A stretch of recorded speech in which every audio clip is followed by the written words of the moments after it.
Vamos começar tudo novamente. Em primeiro lugar, eu quero desejar uma boa tarde a todo mundo. Se você é novo por aqui, não deixe de curtir. Não deixe de deixar seus comentários sobre esse bate-papo. Que vai ser um bate-papo de amigos entre eu e Kaká Lizoc, pra gente falar sobre o... Já entrou. Kaká, aceitei. Kaká Lizoc viu uma solicitação. Agora foi. Fala comigo, meu amigo. Como é que você tá? Fala, Kim, tá bom? Tá ótimo, melhor agora. Eu só não te vejo, eu só me vejo aqui. Sério, eu tô te vendo. E você tá ótimo, hein? Tá fortinho, ó. O rostinho tá bonito. Eu tô com a blusa da seleção, eu botei a blusa da Mari. Atrás tá o quadro com as reportagens da Valeuxa que eu fiz na exposição. Botei até pra você dar uma olhada, mas depois eu te mando. E você, como é que tá? Como é que tá? Como é que tá a recuperação? Foi tudo tranquilo? Eu só vejo as fotos de você, Angela Moraes.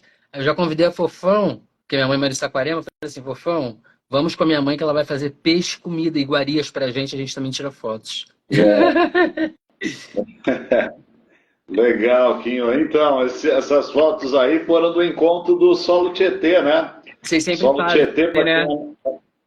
para quem é mais novo, 30 anos atrás, a cidade de Tietê, que tinha na época 26 mil habitantes, hoje não tem muito mais que isso, resolveu fazer um time de vôlei profissional.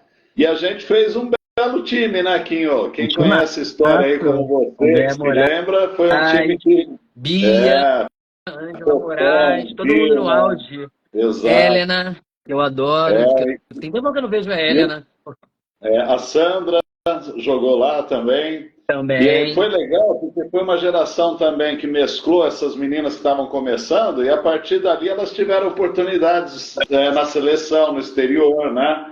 A Andréa Teixeira também. Então, Foi também nunca mais voltou, né? Ela foi e nunca mais voltou. e mais do que os resultados, né, Quinho? 30 anos depois, as pessoas se encontrarem porque lembram com carinho umas das outras, é uma prova de que realmente o trabalho foi legal, né? Isso é muito importante. Pouquinho, Oi. espera só um pouquinho. Vou pegar o fone de ouvido, porque está dando microfonia aqui. Só um Eu minutinho. acho que eu botei o fone. Deixa eu desligar o meu fone, peraí.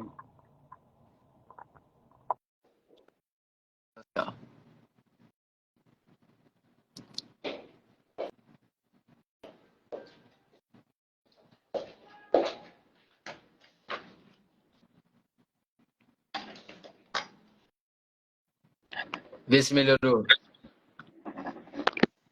Oi, me ouve? E eu te ouço perfeitamente. Você tá me ouvindo? Tá indo bem? Agora sim, agora está melhor. Eu te ouvia muito mal.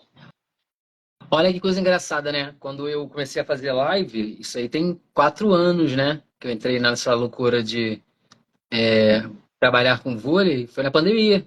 E você foi a terceira pessoa que eu fiz uma live. E, por incrível que pareça, as únicas duas lives que sumiram, e eu não acho, é a sua e a da Mireia. Sumiram, assim. Olha só, hein? Olha, Que olha, honra, olha logo que qual. honra, Hã? que honra estar junto com a Mireia. Não é? Eu falei que eu fiquei. Além de ter sido divertido, o encontro foi tão legal que eu falei assim: caramba, tem que levar um presente para ela. Vou levar o quê? E eu sempre lembro que nas reportagens ela falava, né, que queria ter jogado no Brasil e que ela achava lindos os uniformes brasileiros. Aí eu falei assim: vou falar com a CBV. Vou pedir para fazer uma Mireia Luiz. Três, né? Aí Que eu falei assim: bacana. eu vou pedir duas, que eu vou com uma. Aí cheguei lá, Kaká, o que a galera depois mandou de mensagem que tava tentando ligar para a Renner, eu acho que é a Renner, né? É a Renner ou é a Riachuelo, agora eu não sei de cabeça. E estavam querendo comprar e não achavam a 3 Maria Ó, Luísa. Eu falei, mas não vão achar, porque é uma blusa customizada, foi feito para ela, e ela ficou super feliz. Aí eu falei assim, dá uma cravada no final. Assim, ela levou a sério, né? Que ela deu uma cravada que, assim, se eu bota a cara mesmo, a gente não estaria aqui conversando. Kaká, muito depois de tanto tempo aí, a gente construiu essa amizade aí, a gente troca não só figurinha, mas revista, livro e conhecimento. É, Você já é o cara que eu acho que um dos que mais tem conhecimento. Você, Álvaro José, nosso querido Marco Antônio. E eu gosto muito de trazer como se fosse uma cápsula do tempo e guardar esses feedbacks que a gente troca, porque eu falo que é o que a garotada precisa ver. E hoje, quando eu mexo no Instagram, eu não vou conseguir fazer com todo mundo, mas eu fico feliz que quando eu vou lá na ramificação, tá partidinha. Tipo assim, o pessoal dos 12 anos me perguntam, o pessoal de 20, de 25. Então eu acho que o trabalho está sendo bem feito, né? A gente precisa lembrar quem foram os ídolos, o que as pessoas fizeram. Então eu faço com o maior prazer. E eu fico feliz que eu recebo várias mensagens do Brasil inteiro dizendo assim, cara, você não sabe como eu fico feliz de ver, não sei o que, isso, aquele outro. Chegaram aqui as revistas Saque agora, então assim, já estou quase passando todas, você viu. E muita matéria legal, muita coisa legal para se dividir. Veio junto o livro de Montreal 76, veio o livro do Mundial de 93, que tá até aqui que eu separei para te mostrar. Separei umas coisas aqui para te mostrar, ó.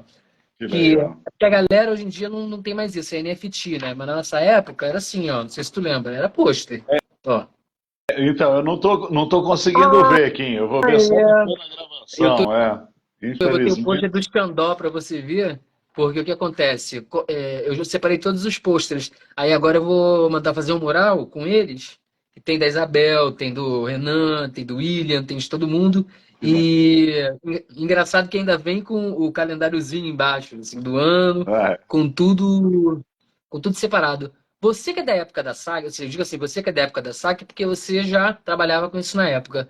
Qual foi a proposta assim da SAC? Porque eu leio e eu acho interessantíssimo que ele conseguia abranger o que estava acontecendo no mundo, numa época que a internet não era utilizada como é utilizada hoje.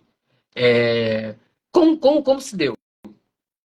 Então, Quinho, essa época foi a época que o voleibol realmente, não que ele explodiu, mas que ele se firmou como uma modalidade que poderia competir com o futebol em nível de popularidade. E a SAC, ela surgiu exatamente, foi uma época, hoje é difícil, né, quem é dessa nova geração entender, mas foi uma época em que as revistas, mais até do que os jornais, elas traziam as principais informações, porque elas saíam semanalmente, então você tinha um tempo para preparar matérias, reportagens com mais carinho, com mais cuidado, e trazer a beleza da fotografia colorida, do texto mais bem montado. Então aquilo era realmente uma delícia você esperar pela revista, para ver a revista, para ver as melhores fotos em papel de melhor qualidade. Foi uma época em que o papel era o único meio, né, de divulgação, diferente de hoje. Então eles perceberam que existia esse público para consumir esse tipo de revista, e que não existia nada na Sim. época para a gente falar assim, compete com o placar. Não, o placar era futebol. E uma folha Compete com a só, manchete. outra. É, Uma folhinha de vôlei bem michuruquinha. exato. Então ela trouxe exatamente o que faltava para o voleibol, que era a divulgação, vários patrocinadores, né, anunciantes da revista que participavam do patrocínio de equipes, de campeonatos. Então foi uma forma de circulação desses agentes todos aí que pegou todo mundo. E foi uma época sensacional, Quinho. Não é nostalgia, não, porque eu não gosto disso, né? Mas exatamente por essa circulação. Diferente de hoje, que a gente tem a circulação potencializada pela internet, mas, assim, quando você apresenta o que você tem de acervo, o que você tem de pesquisa, guardado com muito carinho, praticamente ele concentra a atenção de todo mundo, porque a gente não encontra isso em outro lugar, né? E era isso que as revistas traziam. E assim, eu sempre falo para as pessoas, em algum momento eu tive esse insight de pegar e digitalizar, né? Porque você lembra que a fita, gente, eu troquei jogo com pessoas do Japão. 30, é assim, 30 dias para ir, 30 para voltar. E que jogo vocês querem? Leila, Leila. Eu gravava tipo assim, Macaé e Flamengo. São É, Caetano e Flamengo. E eles mandavam assim, Copa Japão, Mundial de 82, e eles sempre foram muito carinhosos, né, com tudo do vôlei. Eu tenho contato com o Daniel, que é um tradutor, e no outro dia eu falei com a Moto Kobayashi, fiquei super feliz, né, que eu sou muito fã da ex-atleta. E uma coisa que me chamou muita atenção, e eu até fiz uma crítica numa postagem que eu fiz, é que eu postei um jogo de 77, e eu escrevi assim, ó, em 1977, o Japão sediava a Copa do Mundo e o ginásio já se encontrava cheio. As pessoas já se portavam e se comportavam da mesma maneira que elas se comportam hoje e já lotavam ginásios. Naquela época, nós não tínhamos equipes profissionais, não lotávamos ginásios. Hoje em dia, não estamos lotando tanto ginásio como lotávamos antigamente. O que que eles fazem que nós não fazemos? O que que está certo? O que que está errado? Né? Então, o que que eu vi ali? Que eles, todos os anos, eles fazem questão de reverenciar. Não importa o atleta do vôlei se ganhou medalha, se ele não ganhou, importa a história que ele construiu dentro daquele país, dentro daquele clube, e as gerações mais jovens sabem sobre isso. Então, não tem como parar. E eles estão sempre consumindo, estão sempre com coisas novas. O que eu acho que, assim, o que eu vejo hoje em dia é que tudo se resumiu em 1 minuto e 30. Antes você lia o livro, antes você pesquisava, agora só serve se for 1 minuto e 30. Então, o vôlei tem tantas histórias que em 1 minuto e 30 a gente não consegue contar. E as pessoas, às vezes, elas não querem ver.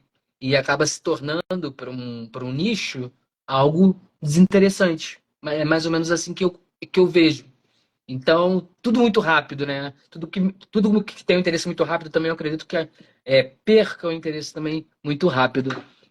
Mas em contrapartida, eu acho que aparece muita coisa legal. É igual você falou, a internet tem o lado bom e tem o lado ruim. Eu acho que, assim, para mim, ela foi excelente, porque, assim, eu consegui me reunir com pessoas ao redor do mundo que eu era fã, que eu achava que eu nunca fosse falar. Tipo, o Gribit, que virou um grande amigo, Artichenko, Pirvi, Irina, Pitnini, entre outras pessoas.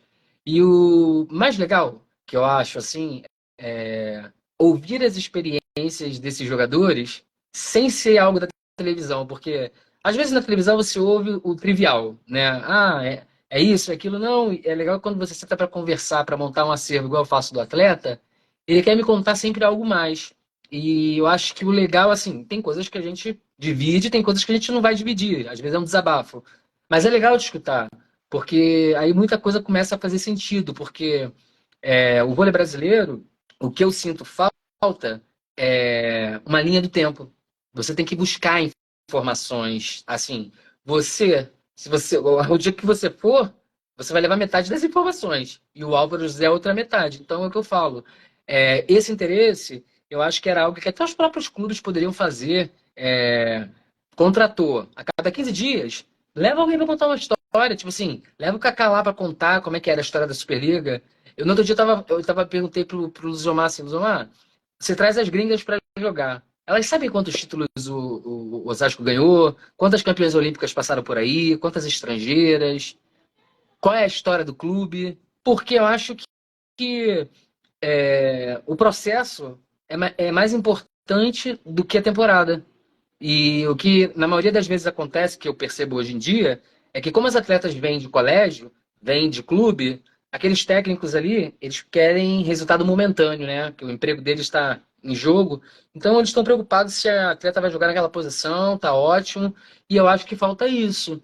Que eu acho que esse interesse também, ele acaba sendo criado se a pessoa tem o hábito de ver, de achar em algum lugar. E eu acho que hoje é mais difícil do que antigamente. O que você acha? Então, Quinho, a gente pode analisar tudo isso por diversos ângulos, né?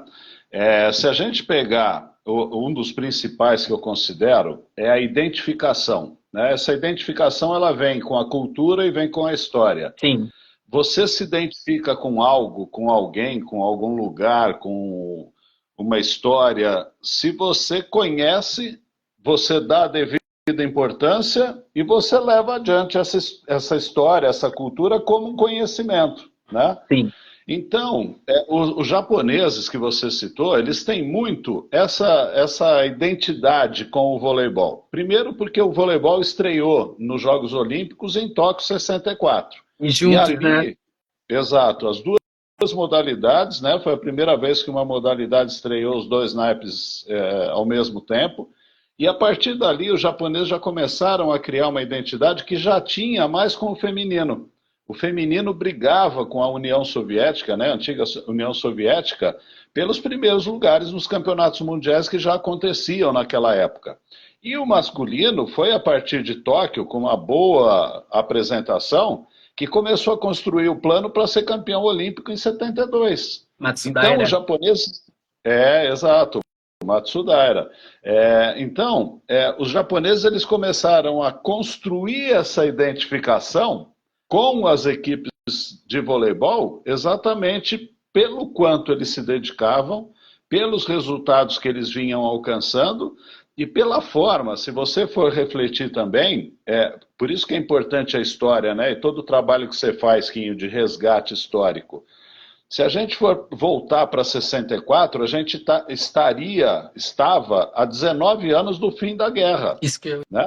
isso que eu ia falar. Então, A guerra vamos, muito vamos, curta.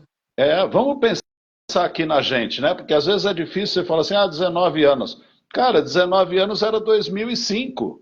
Né? Sim. Quem é mais velho aqui vai lembrar de 2005 como se fosse semana passada. Então, o Japão ele tinha essa questão da necessidade de se posicionar diante do mundo, né? E o esporte proporcionou isso. Qual o esporte? Principalmente o voleibol, o judô também, né? Então foram os esportes que foram mais acalentados pelos japoneses depois da guerra, porque representava a superação, a força, a retomada do respeito. E o Brasil, Quinho, só para a gente traçar um paralelo e Uhum. continuar batendo papo, ele passou mais ou menos por esse mesmo processo com o futebol. Quando o Brasil arrebentou na década de 80, foi um período em que o futebol não estava bem.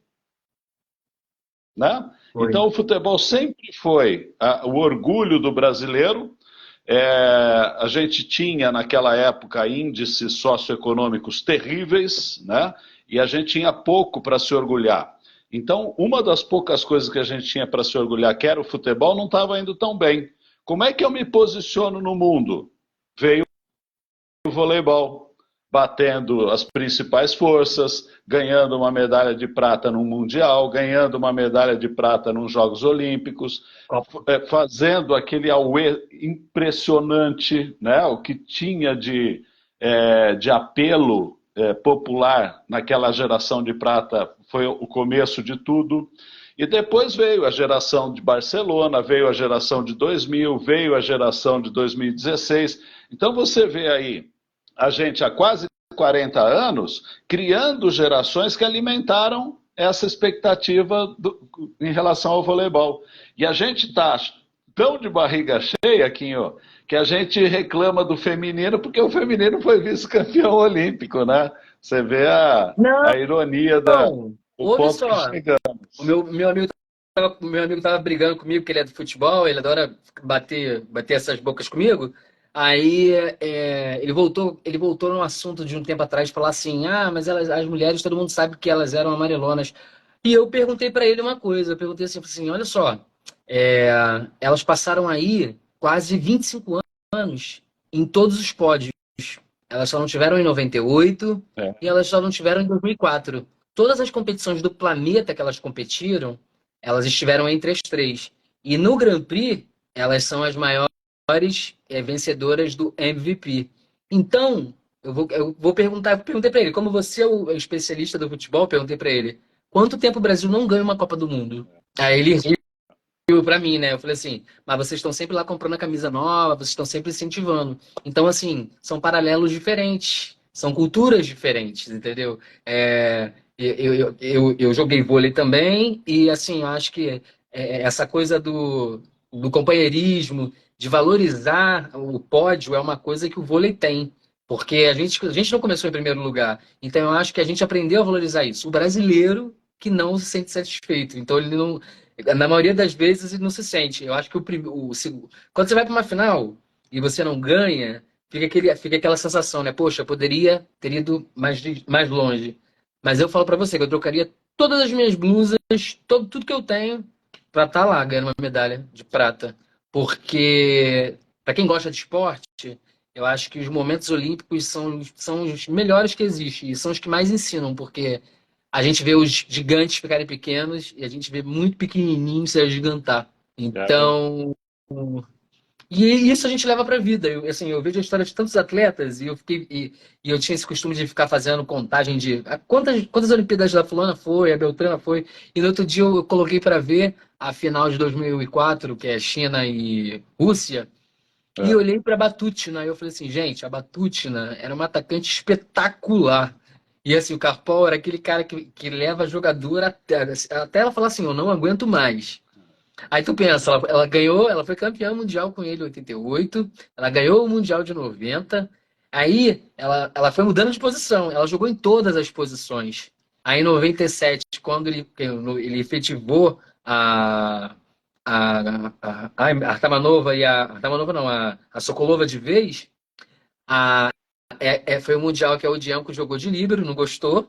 Aí no outro, ela já virou líbero e já foi de líbero até. E você via que, na verdade, assim, ela tá ali de líbero. O Capão queria, porque ela tinha uma experiência de vida. Mas, assim, ela tinha dificuldade para se locomover, e aquilo tudo. Ela queria jogar, ela gostava muito de jogar. Mas você via que ela já estava num processo de depuração. Mas eu achava legal isso, assim, tipo, ele valorizava aquela atleta que ele sabia que estava lá que era o resquício daquela história vitoriosa. Ele precisava passar isso para as outras, eu acho.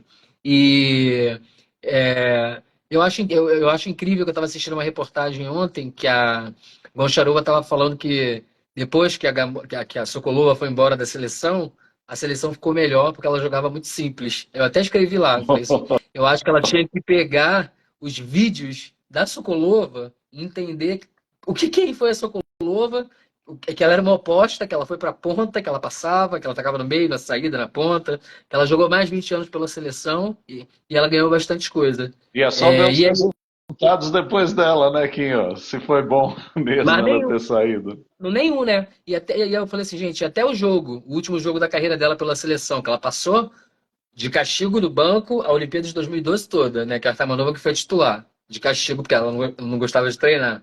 Mas aí no jogo do Brasil falaram assim, bota porque ela joga. A mulher fez 28 pontos, sem treinar. Você imagina se treinasse, Não, né? Mas foi aí, um espetáculo. é isso que eu ia te perguntar. Que jogadoras você gosta pela obra do conjunto? Eu tenho paixão por, assim, três. É ela, a Agüero e a Fernanda. Eu acho que são três jogadoras, assim, que pela obra do conjunto, elas sempre fizeram tudo muito bem, assim. Eu acho a Agüero a Agüero tem os fundamentos muito bem executados, que não é muito normal da gente ver das cubanas, assim, tipo assim, a flexão para passar, o toque, assim, eu sempre achei ela sempre muito correta e perfeita. E sempre tive loucura para conhecê-la. Agora eu já tenho o WhatsApp dela, tá? Falei com ela Opa. semana passada, porque ela ficou super feliz, falou que vai fazer uma live comigo também. E você, qual eram as suas preferidas? Então, Quinho, o voleibol é meio ingrato nessa questão, né? Quando a gente escolhe algumas jogadoras, porque a gente tem que cair nas ponteiras.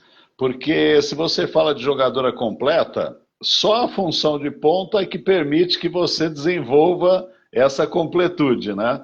As meios não passam, não defendem, as levantadoras não atacam, o oposto está lá para definir bola. Então eu acabo me concentrando, como a maioria, né, das pessoas, nas ponteiras. Você citou a Agüero, e a Agüero foi uma jogadora que jogava num sistema, para quem não conhece, que ela levantava e E atacava. E também passava. passava, né? E também Mas posso passava. Então ela falar era uma uma coisa? jogadora Eu não sei completa. se você concorda, eu acho que assim, quando ela e a Costa fizeram a dupla de levantadoras atacantes, para mim aquele time ficou assim, perfeito. Porque, Nossa. na verdade, a Costa sabia da velocidade da Ruiz, mas eu achava os levantamentos da Guerreiro espetaculares. Aqueles levantamentos que Ah, ela fazia em suspensão e de repente ela ia atacar e ela virava, botava uma china, ela sabia passar de segunda do chão. Eu achava assim. E a Costa eu já achava que ela era aquela jogadora experiente que sabia levar o jogo. e tinha um corredor. Cara, meu amigo, eu perguntei pra ela outro dia, eu falei assim, você só treinava corredor? Ela falou assim, não, Marquinhos, mas era uma bola que eu tinha uma segurança que eu não via ninguém ali. Quando botavam aquela bola pra mim redondinha ali, eu não queria saber quem tava ali. Então eu acho que elas foram a cereja do bolo, sabe? Assim, e muitas vezes o pessoal fala assim, ah, mas as centrais atacavam meia bola. Mas você já viu a altura da meia bola das centrais, o que elas faziam com a bola? E- Eu falo assim, gente, Então, Quinho, mas tem uma questão aí que você levantou que eu tenho debatido nas últimas lives, quando aparece isso para conversar a respeito. Pega os vídeos da seleção cubana, dessa seleção cubana, né, da década ali do começo do século, sim, 2000, aquele período em que elas dominaram tudo. Era um time que jogava com extrema velocidade. Extrema velocidade. Essas bolas eventuais de meia bola para o meio, era quando não rodava, era quando o passe não saía suficiente para. Mas tinha essa opção com a Torres, com a Carvajal, que foram duas foras de série também, que também passavam, né, isso Quinho? que eu ia Foi falar. uma E elas eram época. todas ao contrário. Assim, a quem mais passava nas centrais, quem mais segurava o jogo eram as opostas. E uma coisa que eu falo assim, gente, o trabalho que elas tinham, porque nunca atacavam fora da sua posição. A levantadora ponteira, a levantadora oposta passava na ponta e saía para atacar na saída. Então, assim, era um trabalho cansativo. E mesmo assim, a força física, eu não digo que só a força física, não, mas o hábito do poder de decisão que elas tinham que criar desde muito novas, eu acho que davam essa qualidade para elas. Porque, assim, você vê a Mireia com 15, aí você vê a coisa com 14, e elas já estavam na seleção. Então, eu acho que isso habituava elas, e elas gostavam. Eu canso de ver jogo que eu paro, eu volto, eu olho e falo, olha o que ela tá fazendo. Tipo assim, jogo no final, elas estão rindo, tipo assim, porque para elas era muito fácil. É. Então, não vai ter, para mim não vai ter, assim, igual o que elas faziam. E quando falam para mim assim, ah, mas a Mireia não foi a melhor, não foi eleita a melhor do século, né? Eu falo assim, mas ela não pode, porque ela é de outro planeta. Como é que ela vai ser eleita desse planeta?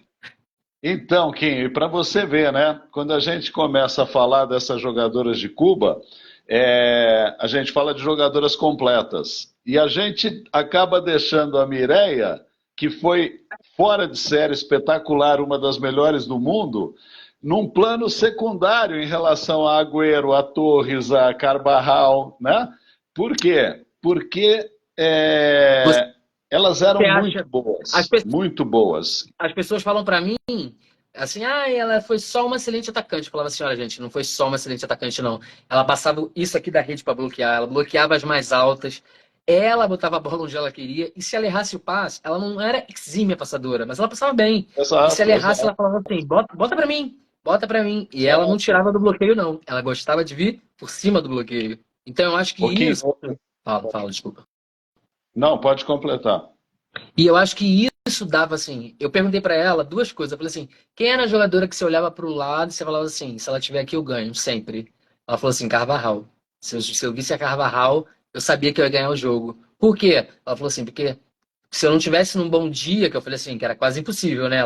Mas se eu não tivesse, ela chegava na rede e falava: não vai passar. E ela assim, eu achava impressionante a qualidade dos bloqueios que ela conseguia dar na rede e ela intimidava. E todas elas, uma coisa que todas elas falavam pra mim, sabe o que que é? Que a jogadora mais difícil delas marcarem era o Odianko. A Márcia Fu falou, a Carvajal, a Tchutchenko, a Ana Moser, Fernanda, todas falavam que era muito difícil, que ela tinha uma muñeca que mudava no ar. E assim, tipo assim, elas estavam aqui, elas pulavam na ascendente, e de repente ela tocava a muñeca no ar, que elas tinham muita dificuldade. E eu também eu acho que ela é uma baixinha fora de sério.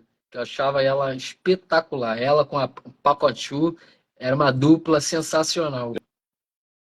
Eu vou assim, tentar responder a sua pergunta, né?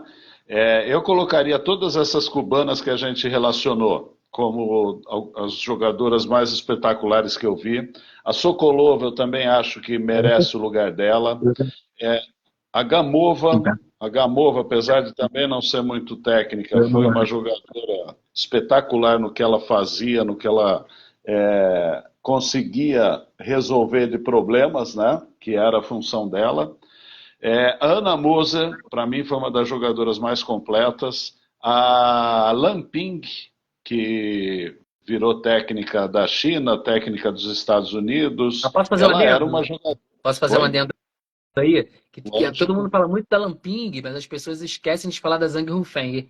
E a Zhang Runfeng jogou Ah, tanto quanto sim. mais quanto ela. Porque no Mundial de 86, o que ela segurou de jogo e a Lamping não jogou, ela foi espetacular.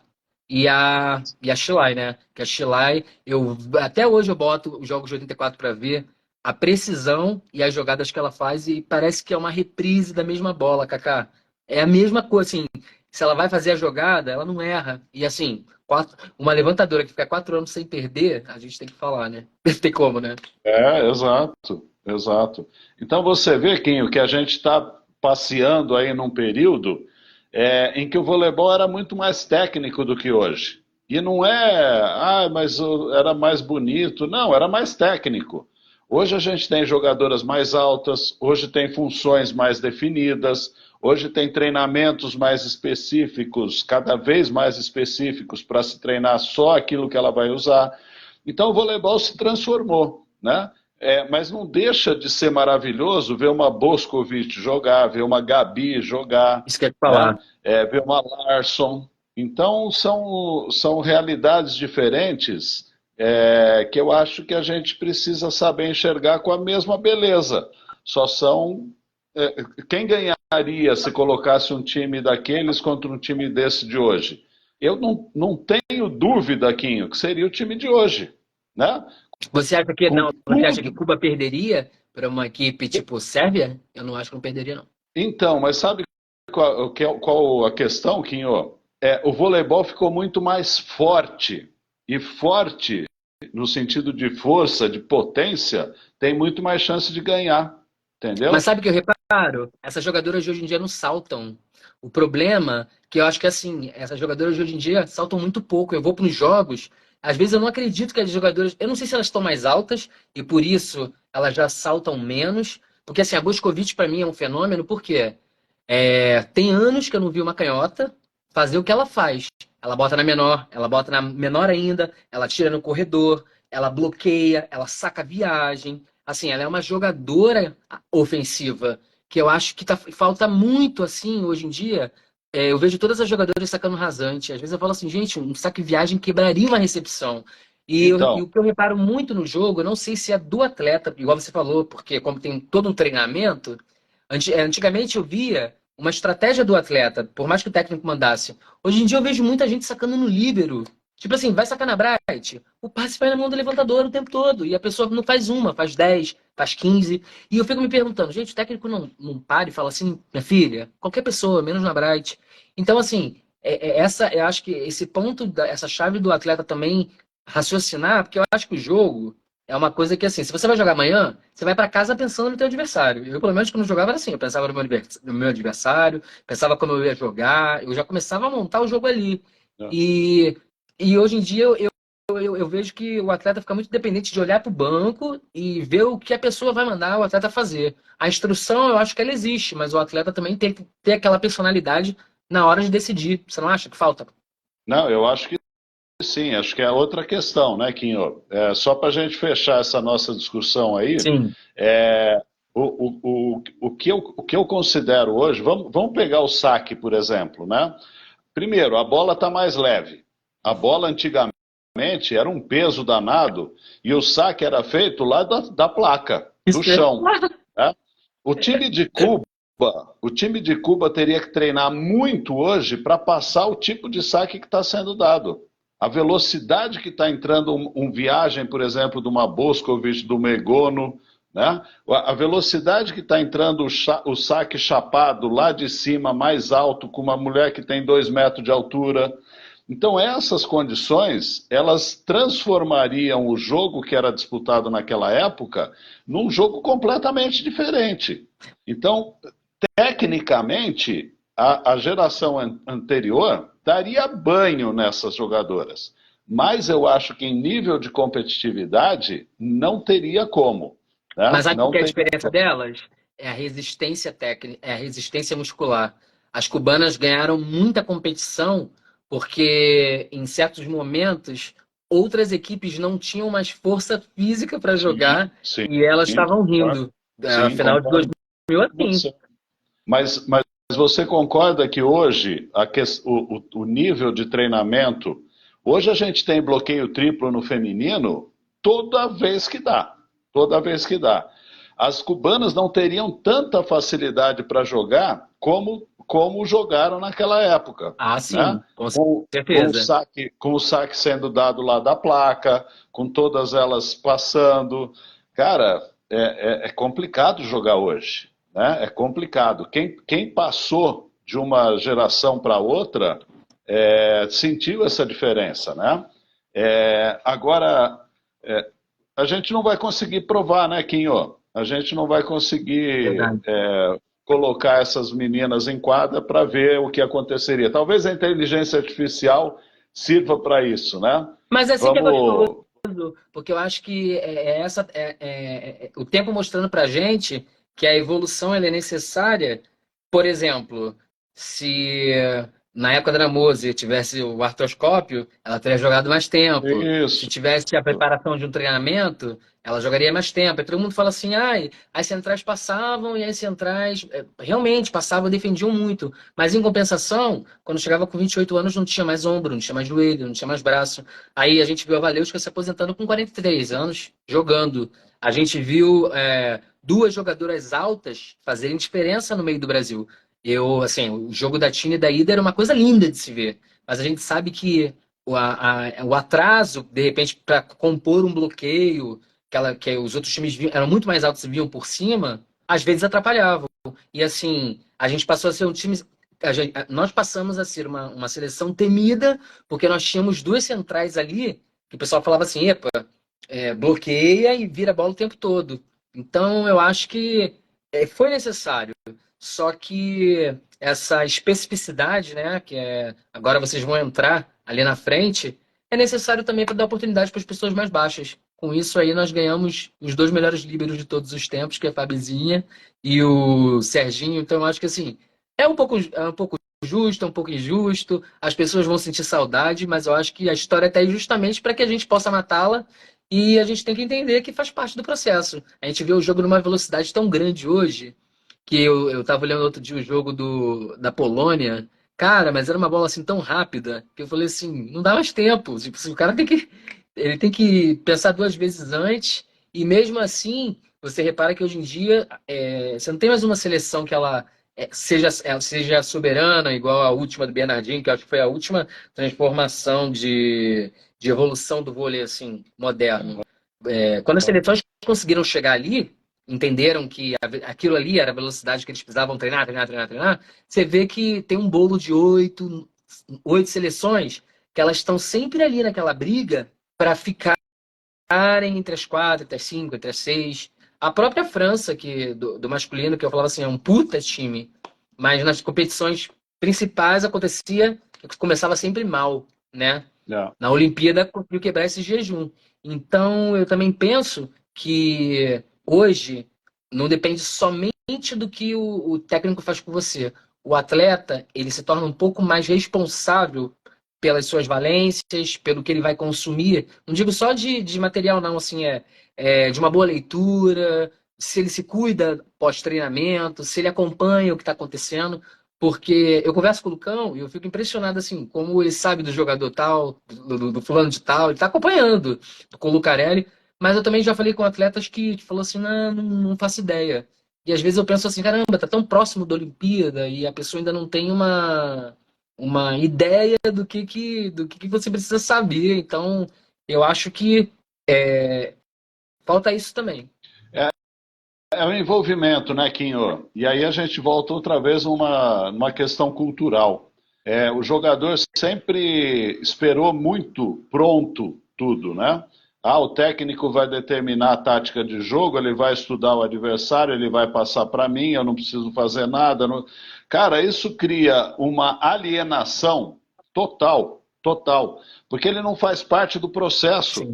E é isso que eu não entendo, que o voleibol ele não evolui como deveria evoluir. Essa questão de encontrar a forma de jogo não pode ser do técnico, não pode ser da comissão técnica, enquanto os jogadores e as jogadoras estão no quarto descansando.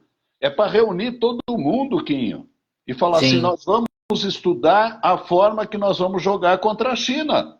Nós vamos estudar a forma que nós vamos jogar essa semifinal contra a Argentina. E é a não mesma coisa. e não sair de uma reunião de comissão técnica, muitas vezes só o técnico, né, assistindo no quarto dele a madrugada toda, e Se falar assim: eu matando. descobri como que a gente vai ganhar. Aí você chega para as jogadoras, para os jogadores, e fala assim: ó, nós vamos jogar desse jeito. Os caras olham para aquilo e falam assim: meu, não vai dar certo. E não vai dar, porque o processo não foi correto. Entendeu? Então, eu acho que tem muita coisa para mudar, Quinho, e que pode transformar essa forma que você acabou de levantar, do atleta não saber quem é, como está, porque ele não é levado a isso. Vai vir pronto, vai cair no colo dele. E se ele fizer e der certo, beleza, ele comemora, e se não der certo, tem um culpado, que é o técnico. Mas o culpado é a cultura esportiva que não permite a participação. A cultura esportiva que não permite o envolvimento do atleta. E isso não é culpa só do técnico. Quantas vezes eu já falei? Tem reunião da CBV para definir calendário. Você já viu atleta dar pitaco? O, Nunca. o clube vai para uma reunião para definir calendário, sistema de pontuação, regulamento. Você não tem que reunir o grupo e falar assim: gente, nós vamos para a reunião e nós queremos uma representação daqui, do Clube X. E aí eu E o Clube adorei. X somos nós, não é Sim. o supervisor, não é o patrocinador, não é o dirigente, são É você que faz o todos. espetáculo acontecer. Exato. Então, pô, o técnico vai ponderar, o atleta vai dar uma opinião absurda, esdrúxula, mas um ambiente democrático. E E esse vamos mais país. longe. Vamos mais longe. Uma coisa que eu fiquei pensando aqui essa semana, o que acontece? Tá rolando os 30, vai começar os 30 anos da Superliga, né? Quantos recordes nós temos de Superliga que são inesquecíveis? Por que não faz a Viva Vôlei, Bia, 4.494 pontos quando ela estava em Osasco na data tal? Aí o atleta vai ganhar. O atleta vai ganhar aquilo que vai estar com uma historinha escrita naquele acrílico. Ele vai parar para pensar: caramba, ela fez 4 mil e tantos pontos. Aí o outro troféu Viva Vôlei é quando a Valesquinha fez 600 pontos. O outro é quando a Jussiele fez 700 e pouco. Quando a Viana, quando 10 anos de Superliga, ganhou, que ela bateu 2.000 pontos. São histórias, são atletas que você passa ali, você conta, entendeu? O All-Star Games que não tem mais. Pouquinho, só para não ir muito longe. A Giovana bateu o recorde de pontos numa partida da Superliga. Eu Foi. estava assistindo esse jogo pelo Sport TV. Eles não sabiam quantos pontos ela tinha feito. Eles, eles não sabiam qual era o recorde. No dia seguinte, a gente veio a saber que bateu o recorde. Não pode, No dia, quando eles falaram, eu já tinha comentado, mas eu falei não assim: é? eu não vou escrever, porque todo mundo, se eu escrevo alguma coisa, todo mundo vai lá embaixo e vou deixar. E aí eu falei assim: ela quebrou o recorde, gente. Eu tinha falado, que Então, a gente tinha assistido junto. Eu e meus amigos. Eles falaram assim: não, Marquinhos não quebrou. Eu falei: quebrou, gente, quebrou. então, isso tinha que ser falado na hora. Todo mundo tinha que saber que o recorde estava sendo batido, podia ser batido a qualquer momento. Jogar isso nas redes sociais. Liguem na partida, Giovana vai quebrar o recorde. Giovana está a 2 pontos de quebrar o recorde. Isso é envolvimento, né? E falta essa visão. Falta essa visão porque Total. não tem uma organização por Outra trás. coisa que não tem, que assim, eu faço na minha agenda do Google, né? Eu faço isso há 2 anos. Eu falei que eu vou levar 5 anos. Todo esse jornal, toda essa matéria, qualquer coisa que eu pego tem uma data, né? Então eu vou lá na agenda do Google e boto para repetir todos os anos com aquela matéria que ela aparece ali, né? Eu fiz uma coligação. Para todo ano falar. Vamos supor, quando a gente se aposenta, todo ano, o pessoal vai achar repetitivo, mas eu falo que ele se despediu da seleção, jogando no Mané Garrincha. Eu falo o dia que o Brasil se classificou a primeira vez para ir jogar uma Olimpíada, que foi em Forlì, na Itália. E a atacante, foi eleita a melhor jogadora, foi a Fernanda Venturini. Que foi a primeira vez que o Brasil classificou, as outras duas foram como convidados. Então, assim, são histórias, são datas. Então, assim, eu vou me atentando nisso, vou tentando colocar as pessoas ali. Quando a Sandra parou de jogar, todo ano, quando chega aquela data, eu vou lá e falo, entendeu? Pô, Mulher ganhou aí a primeira medalha de primeiro lugar, primeira medalha do esporte olímpico, primeira medalha. E sabe, assim, se você perguntar, e as pessoas não sabem. Fala que é da natação, que é do nado sincronizado, que é de um monte de coisa. Então, poxa, faz tanta coisa assim. São coisas que eu acho que não são tão difíceis de você poder estar sempre colocando num jogo de Superliga para falar, para colocar para mostrar, para a galera saber, sabe por quê? É, qual quantas pessoas você tá vendo? Igual eu vi muito. Na minha época eu assisti o jogo, não tinha ingresso. Não tinha, podia ser o jogo que fosse. Eu chegava 2 horas antes, porque senão não tinha ingresso. E assim, a galera, eu ouço, né? A garotada mais nova falando assim: ah, não, por quê? Porque não está, não passa mais tanto quanto passava, tinham mais competições. E a galera acabava interessada. Você pegava o pessoal da quadra, você fazia um torneio na praia, não sei se você lembra disso. Era assim, era um misto. Você fazia as pessoas se mexerem para assistirem. Tinha rei e rainha da praia. Tanta coisa que eu acho que não é tão difícil nem tão caro de fazer para atrair público, para as pessoas quererem praticar o esporte. Pô, ia na praia do fim de semana, cara, era uma rede a cada não sei quantos metros, entendeu? Aí você vai ver uma bola hoje em dia, R$ 1.200. A bola cara. Qual adolescente vai comprar uma bola de mil e tantos reais? Na situação que a gente se encontra. Sim. Então aí, assim, eu acho que é cada um fazendo um pouco a sua parte, mas o que eu acho que hoje em dia o atleta ele pode fazer um pouco mais é se ligar com o fã. O que, assim, eu reparo muito, eu vou muito a jogos, eu reparo que a galera quando ganha, para, tira foto, perdeu, bum, se junta e vai embora. Às vezes você vem de um outro estado jogar nesse estado e tem pessoas ali esperando, sabe? E assim, a pessoa simplesmente pega e corre. E aquilo ali gera uma decepção. Eu reparo na cara do pessoal mais novinho. Eu já fui moleque também. Então eu acho que falta esse cuidado, porque uma coisa que as pessoas falam muito pra mim quando eu posto um jogo antigo, a pessoa fala assim, Marquinho, eu comecei a jogar vôlei depois que eu vi o William jogar, que ele me deu uma blusa, depois que eu vi não sei quem que tirou uma foto comigo, é que no dia tal que eu tava, eu tinha acabado. Então assim, às vezes o atleta não se dá conta de que ele é muito para uma outra pessoa, sabe? Então, Então, Quinho, sabe que eu acho que aí a gente entra num outro aspecto que é fundamental para o que você está falando, que é o sentimento de pertencimento. Quando sim, você se sente pertencente a algo, você se dá para ele, né? E aí volta naquela questão que a gente estava falando da participação, né? Volta na questão histórica. Porque quando você conhece a história, você dá importância para aquilo que você está fazendo. sim. Eu sou jogador de vôlei, o vôlei não começou a hora que eu pisei na quadra. O vôlei tem uma história. Qual é essa história que a partir de agora eu estou fazendo parte? Muita gente remou e ralou lá atrás para você ter o que você tem hoje. Quem tem uma equipezinha aí patrocinada para poder ganhar o seu sustento enquanto foi profissional, é porque os caras lá na década de 80 Falaram treinavam muito, 5, 8 horas por dia sim. para fazer o Brasil ganhar, né? Ganhar de gigantes e falar assim, cara, nós somos ferrados. Nós também acreditem na gente. E a história do voleibol ela é construída assim, né? Só que a pessoa não sabe, então ela não se sente pertencente. Então, se eu não pertenço, eu não preciso atender o fã, porque eu não enxergo essa amplitude.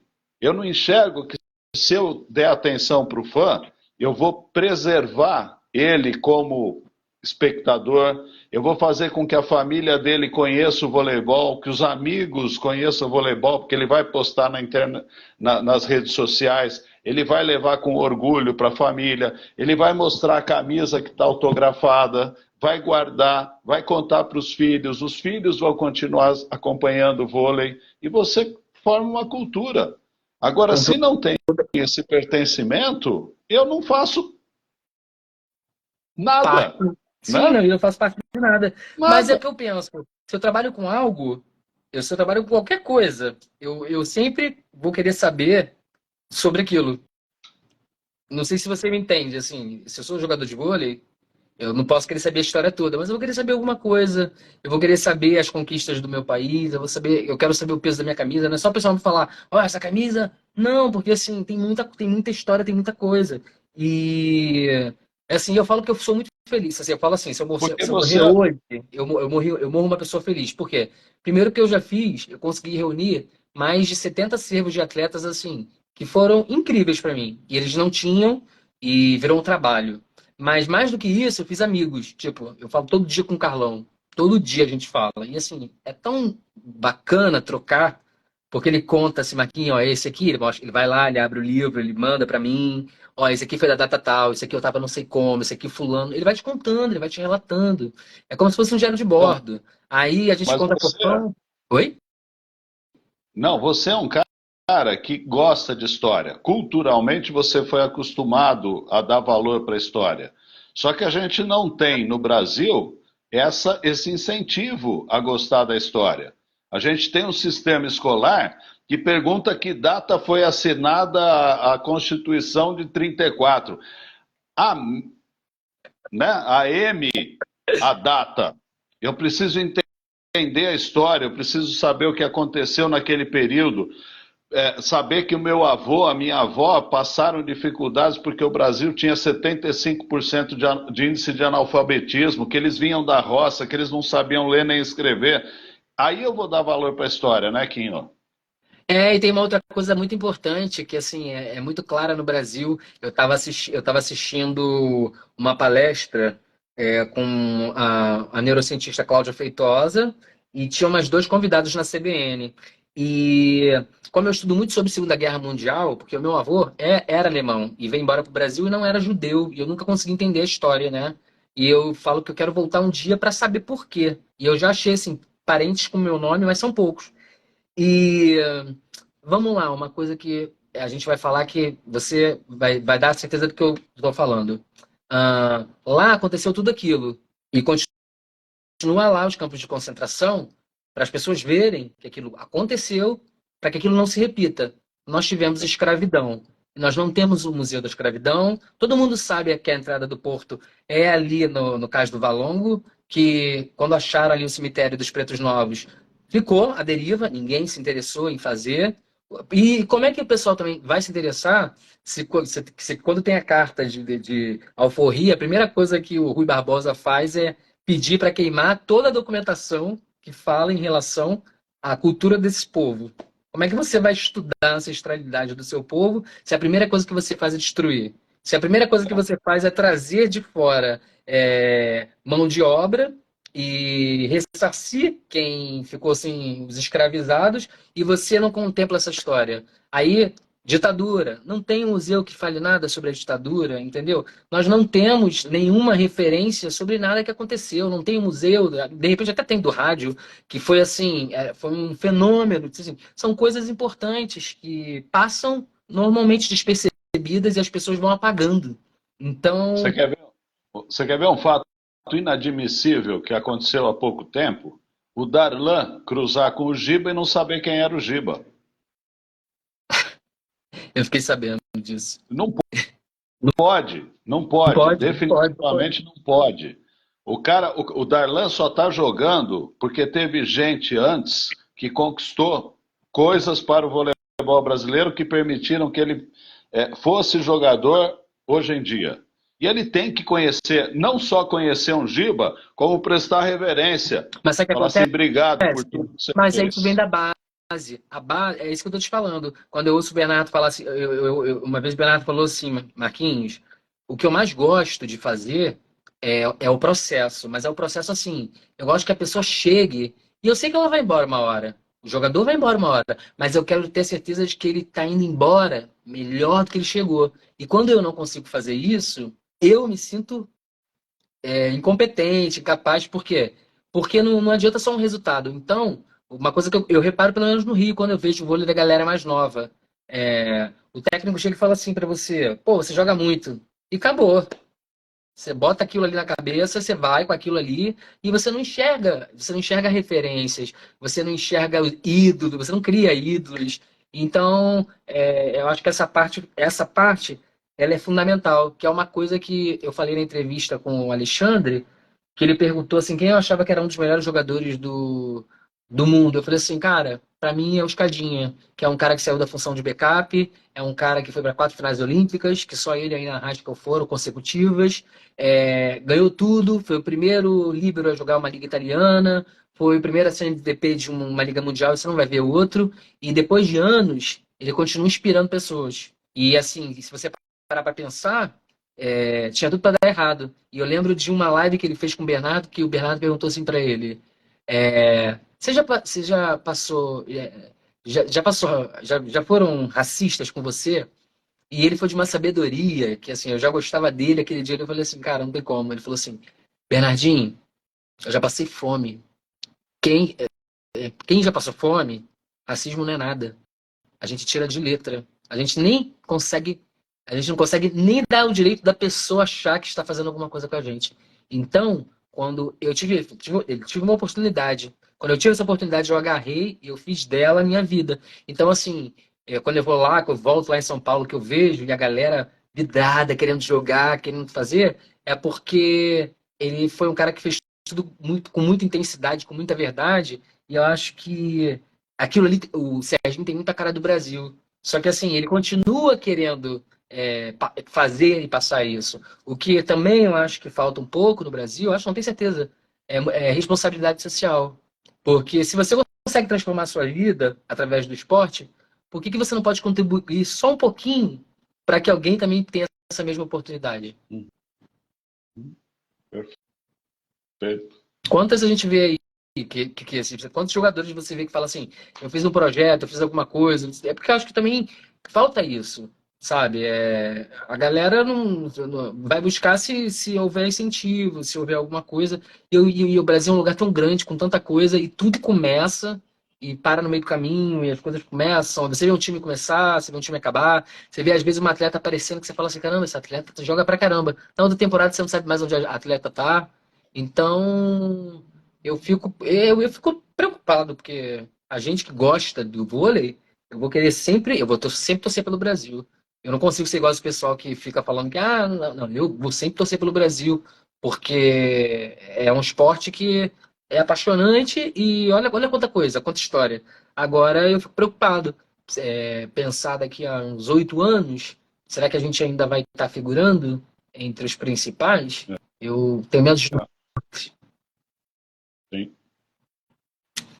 porque eu não sei, assim, eu vejo, antes eu vi os jogos da Superliga, eram 4, 5 times, assim, foram anos o Rio com o Osasco indo, mas meu filho, até o Rio e o Osasco chegar ali naquela fasezinha da final, pegava uns timezinhos, pegava Minas, pegava não sei o que era aquele jogo assim, 3-2 decidido no final, e era muita jogador, então eu acho que assim, eu acho muito legal o trabalho do Cruzeiro. Eu até falei pro Rodrigo que eu queria ir amanhã assistir o jogo, porque eu falo assim, pô, que eu gosto de ver a forma com que o Cruzeiro conseguiu todos esses anos manter equipes. E o que eu reparei, mesmo sem conhecer, sem ir, é que a convivência da base com o adulto transforma aqueles jovens em pessoas que se acostumam a ganhar e ver grandes jogadores serem vencedores.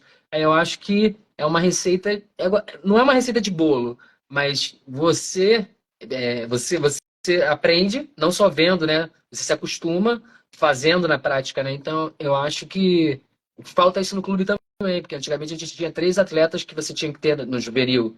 E hoje em dia, eu acho que, se eu não me engano, não é mais obrigado.